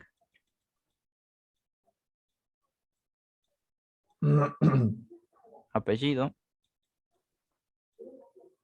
Si yo tuviera un atributo así dentro de una clase, entonces uno podría decir, bueno, yo quiero conocer ese valor, entonces lo devuelvo a través de esta sentencia, ¿no? A través de este método en concreto.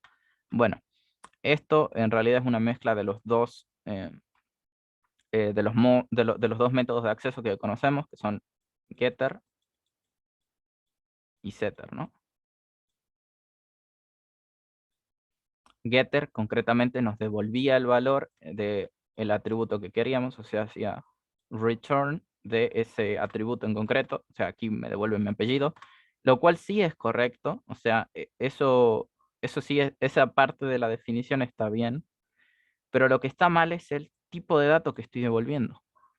Verán, yo lo que estoy diciendo acá es, dentro de la definición de este algoritmo, ¿no? De este método, estoy diciendo devuelvo el valor de esta variable, del apellido. Pero en la cabecera, en la definición de esta declaración, yo estoy diciendo que el valor que va a ser devuelto, o sea, el valor que estoy estableciendo a través de esta sentencia return, es void. O sea, void, si recuerdan,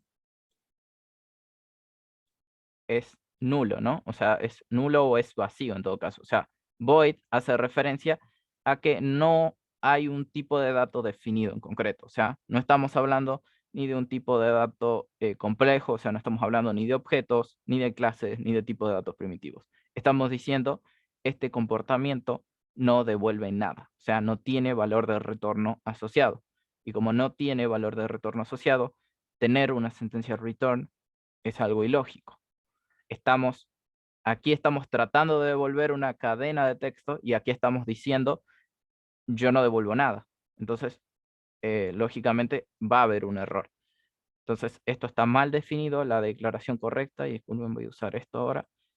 La declaración correcta sería la siguiente. Si yo quisiera devolver el apellido, debería decir public string get apellido return this.apellido. Entonces, esta sentencia de aquí sí es un getter concretamente, o sea, correctamente declarado. Es el atributo que estoy devolviendo a través de este getter, es del mismo tipo el cual yo he especificado en la cabecera de mi método. Yo devuelvo una cadena de texto. Y este atributo que estoy devolviendo es del tipo cadena de texto, ¿no? O sea, es del tipo string. Solo para aclararlo, creo que todos me respondieron bien esto. O sea, todos me dijeron, esto de aquí está mal declarado y están en lo correcto. Así que, nada, solamente era para aclarar, pero bueno. Creo que este es uno de los ejemplos más difíciles otra vez que podrían tener a la hora de una declaración. Podrían tener un ejemplo análogo, ¿no? ¿Qué pasa si, por ejemplo, ahora yo les pregunto, ¿qué ocurriría Si por ejemplo yo declaro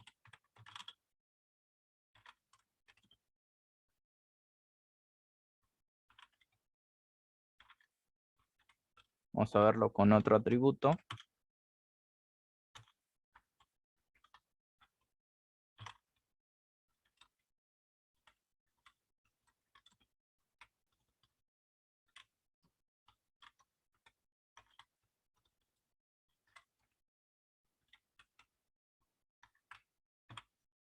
Yo les pregunto, ¿cuál es el error que estoy cometiendo aquí? Esto está mal declarado de primera. Aquí va a haber un error de cierto tipo. ¿Por qué nace el error? ¿Qué es lo que se necesita para solucionar este comportamiento? Este getter.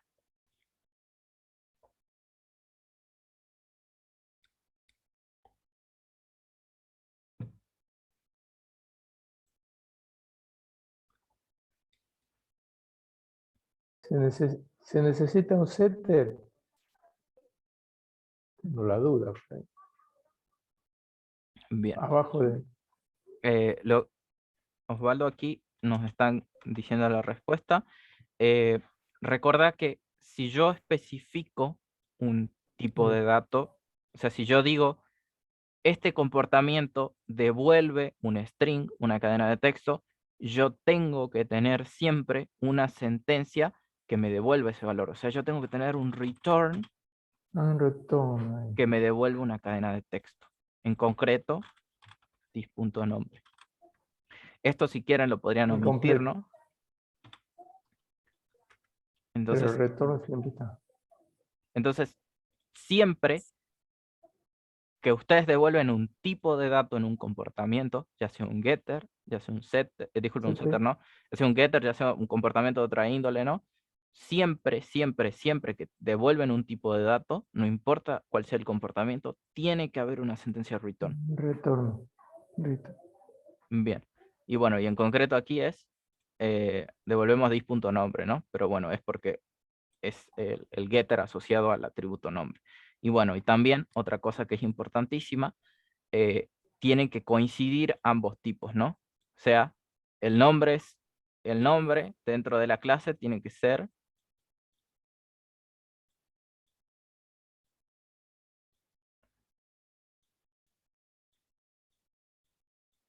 de este tipo, ¿no? O sea, el tipo del atributo nombre tiene que ser string, tiene que ser del mismo tipo que yo estoy devolviendo acá. Si por ejemplo el nombre fuera, por poner un ejemplo muy tonto, ¿no? O vamos a, disculpen, les muestro de otra manera.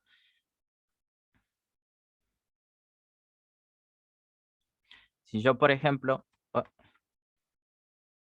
ahí está. Si yo, por ejemplo, aquí devolviera, en vez de this.nombre, yo devuelvo, en vez de esto, perdonen, yo hago return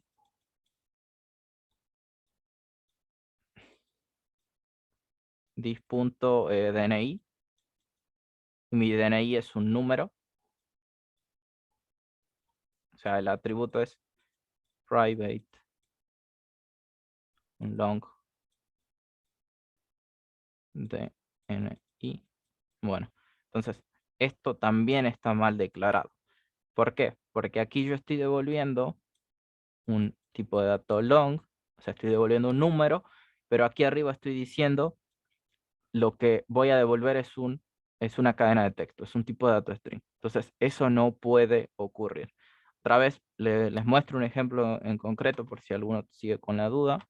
Voy a ir a la clase número 8, que creo que es donde tenemos a persona.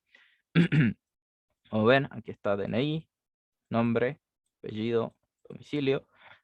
Si yo definiera public get, ir al DNI,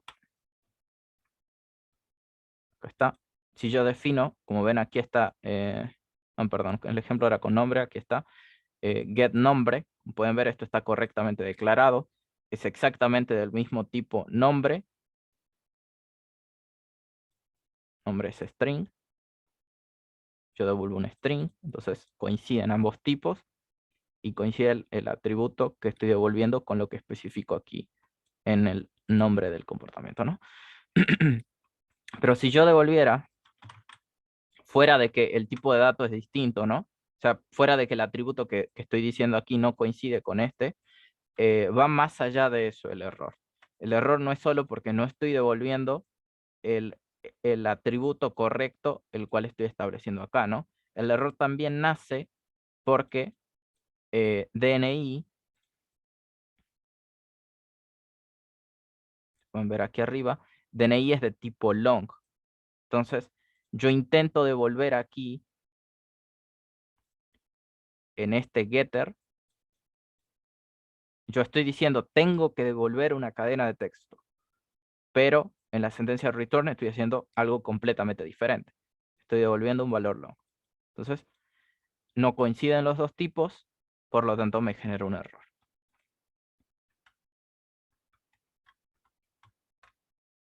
Bien. Entonces, solo para aclararlo, creo que quedó claro. Igual, como siempre, me corrigen si es que necesitan algún... O sea, me hablan si quieren que explique otro tema de vuelta, no hay problema. Pero nada, podrían tener ambos tipos de ejemplos, ¿no?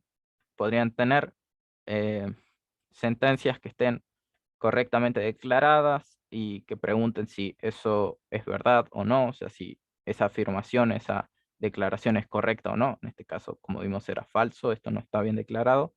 Este getter no devuelve el valor asociado al atributo apellido, o sea, no devuelve un string. También podrían tener el caso opuesto, sí devuelven un valor, que es lo que acabamos de ver. Devolvemos un valor, pero no hay sentencia return asociada a ese valor. Por lo tanto, eso también es un error. Dos posibles casos que podrían tener. Vamos a lo último. Esto es algo más puntual, pero podrían llegar a tener este tipo de preguntas. Y para darles un tip, esto tiene que ver con herencia. Ustedes, cuando realizan herencia, cuando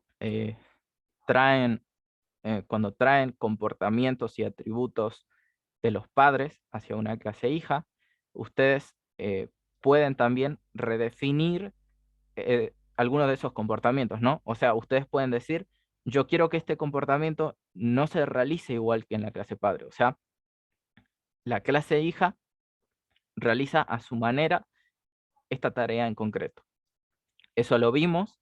Vimos también que a partir de esta capacidad que tiene la clase hija, nace el concepto de polimorfismo. O sea, cada clase resuelve un problema a su manera. Cada clase puede redefinir un comportamiento y realizarlo como ella lo cree necesario, ¿no? O como ella cree que debe realizarse.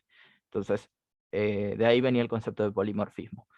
Pero hay algo que nosotros en concreto nunca utilizamos, pero que está asociado también a la herencia, ¿no? Y esto tiene que ver con que yo puedo también, lo que estoy afirmando aquí es que yo también puedo redefinir dentro de un objeto en concreto algún atributo.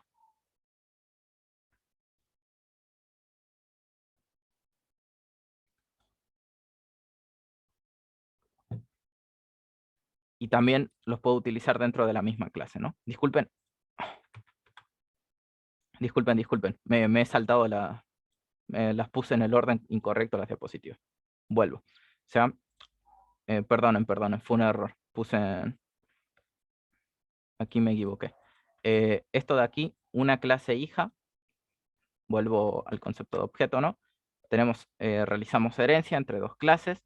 Lo que estoy diciendo es, yo tengo un atributo en la clase padre, que lógicamente por herencia la clase hija también lo va a tener. Yo puedo redefinir ese atributo, yo le puedo cambiar el valor o el nombre o el tipo a ese atributo. ¿Sí? ¿Es verdadero? Yo les pregunto, o sea, a ustedes, ¿qué es lo que piensan?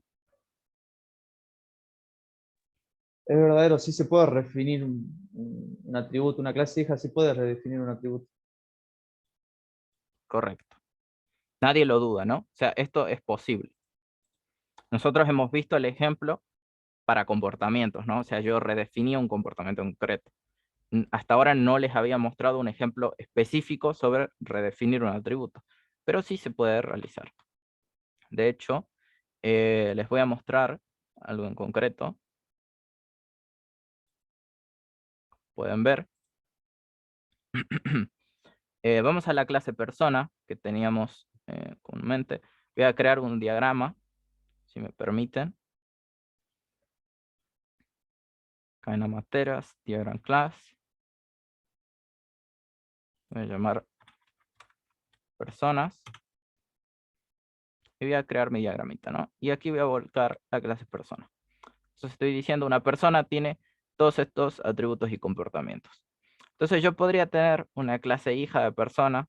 O sea, yo podría tener podría generalizar a todas las entidades bajo algún criterio específico y decir, por ejemplo, los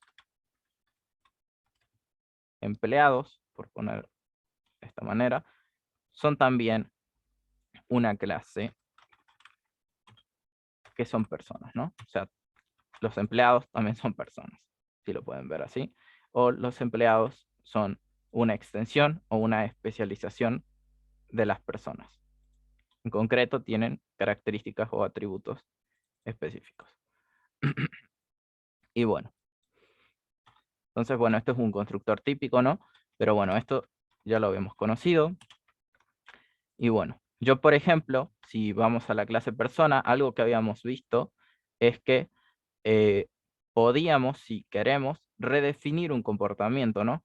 Por ejemplo, aquí tenemos el comportamiento mostrar, que pertenece a la clase padre. Vamos, disculpen. Bueno, esto se ha ido.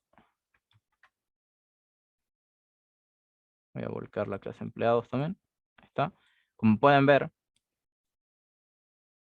aquí, mostrar, este punto, mostrar es un comportamiento que está definido en la clase padre. Y bueno, y por herencia lo va a tener también empleados, ¿no? O sea, también cualquier empleado también va a tener ese comportamiento asociado, por herencia otra vez.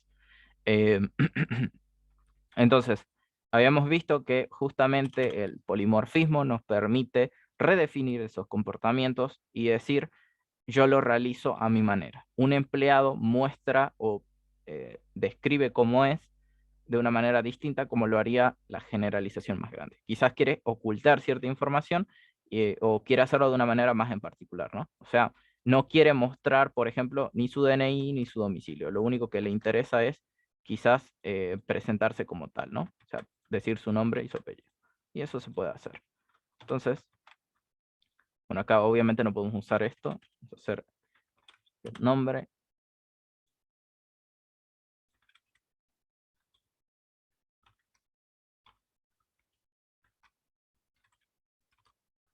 El apellido, disculpen, acá hay un error porque no tengo un getter de apellido seguramente. Sí, no tengo un getter de apellido.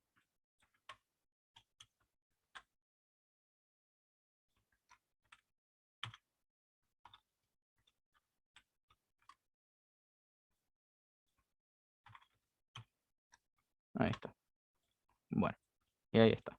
Entonces, una persona, para utilizar el comportamiento mostrar, o sea, para expresar cómo es él, o sea, para decir cuáles son sus características, muestra.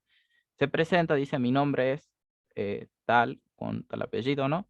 Dice cuál es su DNI, cuál es su domicilio. Quizás es una presentación excesiva, ¿no? Pero bueno, es como lo hace una persona en general, al menos como yo lo he definido aquí. Y bueno, estoy diciendo, al al redefinir este comportamiento, estoy aplicando polimorfismo, ¿no? O sea, estoy diciendo, un empleado muestra o realiza el comportamiento mostrar de una manera diferente a la que lo hace su clase padre. Otra vez, cada clase realiza una tarea, responde un mismo mensaje de una manera en particular. Otra vez realiza polimorfismo en este caso.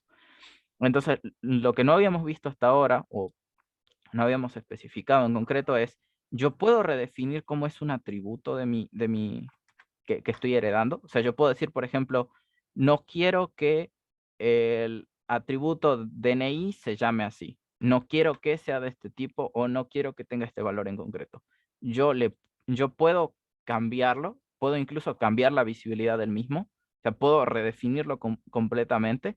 Y bueno, aplicando polimorfismo, que a pesar de que lo hemos visto con comportamientos, también lo puedo redefinir para los atributos. Entonces, yo puedo decir, dentro de la clase empleado, que yo tengo, por ejemplo, public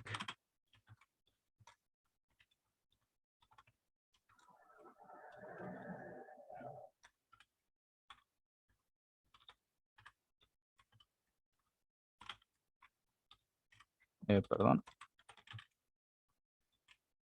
Vamos a verlo primero con disculpen.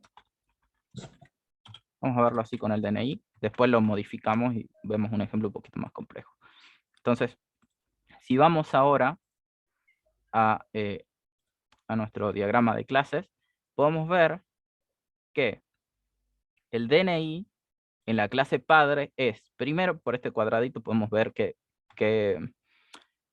disculpen, qué modificador de acceso tiene.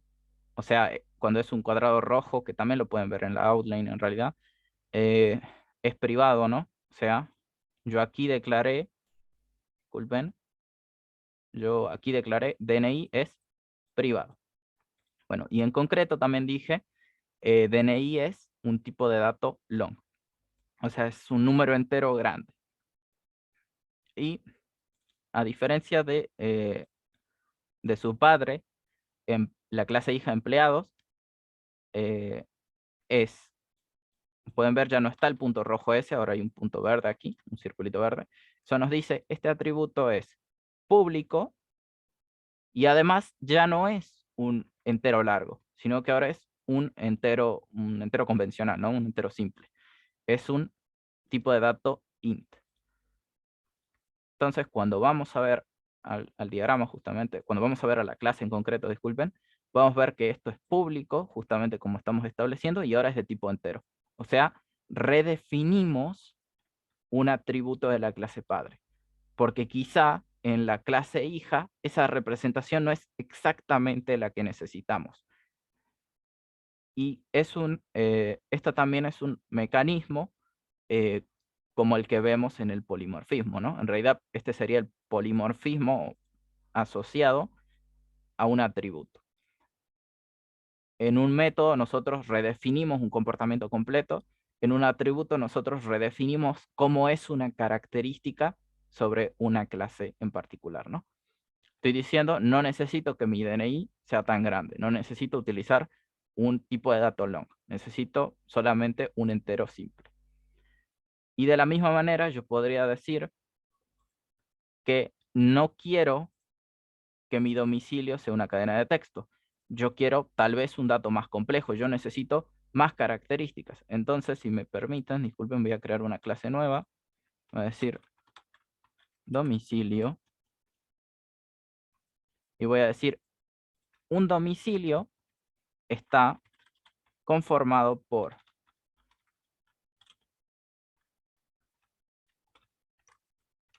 una cadena, que es el nombre de la calle, de ese domicilio, ¿no? Un número, que esa va a ser la altura en la cual se encuentra en esa calle el domicilio, ¿no? Otra vez, esto va a ser número. Y, por ejemplo, podría tener otro string que defina el barrio en el cual se encuentra ese domicilio. Source. Generamos, disculpen esto para no perder tiempo, simplemente genero un constructor. Genero los diferentes getters y setters. Y ahí está. Entonces, de esta manera, tengo ahora una clase domicilio, o sea, esto representa los domicilios de cualquier persona, de cualquier entidad en realidad, y yo podría redefinir ahora en la clase hija empleados, también, además del DNI, podría redefinir y decir, bueno, lo voy a hacer privado, pero voy a decir que ahora, a diferencia de la clase personas, el domicilio no es, disculpen, no es un tipo de dato string, sino que un domicilio es un objeto complejo, o sea, es una entidad compleja, ¿no? No es un tipo de dato, no es un tipo de dato string también es un objeto, un string, ¿no? Pero no es una cadena de texto, sino que es un objeto que cuenta con una calle, un número y un barrio. O sea, la definición es más específica o en concreto es más realista, es más natural. Entonces estoy diciendo el atributo domicilio de los empleados es un objeto domicilio en el que me especifican otra vez el nombre de la calle, el número del domicilio en el cual se encuentra el mismo, ¿no? Y el barrio en el que está ese domicilio en concreto. Entonces, vemos una definición más grande y más específica. Eso, disculpen, lo voy a cambiar a privado simplemente por encapsulamiento, ¿no? Pero bueno, como pueden ver entonces ahora, yo puedo redefinir todos los atributos que quiera, que también pueden estar en la clase padre, ¿no? O sea, yo puedo transformarlos según lo necesite. En este caso yo dije, para el DNI yo no necesito un número entero tan grande, y para el domicilio yo no quiero utilizar una cadena de texto. Yo quiero utilizar un tipo de dato complejo o más específico, más realista, que me aporte más información acerca de ese domicilio en concreto, ¿no? ¿Se entiende el ejemplo? ¿Se entiende que puedo sobrecargar y puedo redefinir tanto atributos como comportamientos de la clase padre, ¿no? No solamente comportamientos.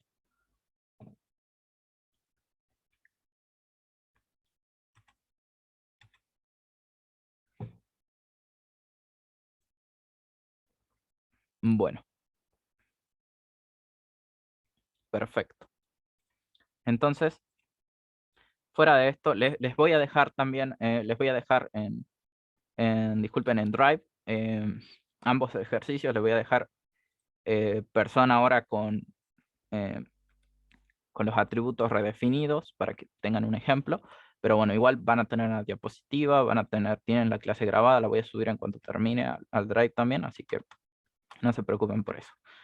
Ahora sí, disculpen, me había saltado este ejercicio. Esta era una pregunta un poco más sencilla, que nos dice, dentro de una clase, en concreto de la definición de una clase, yo puedo utilizar los métodos que definí en la misma. O sea, disculpen, por ejemplo, dentro de persona, yo tengo los comportamientos setNombre, getNombre, o sea, todos los setter y getter, ¿no?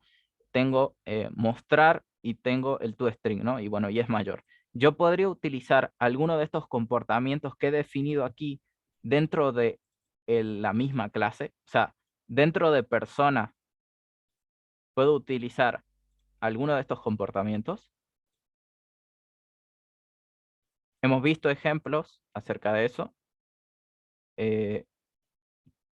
Quiero que me digan, a ver, esa afirmación es, me están diciendo que sí. Me está diciendo que sí, Joel. ¿Alguno piensa de que no?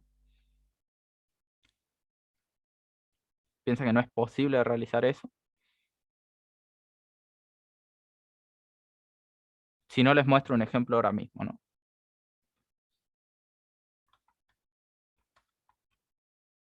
sea, ¿esto es verdadero o falso? ¿Yo puedo utilizar un método de la misma clase dentro de esa clase? Bueno, acá me están diciendo verdadero.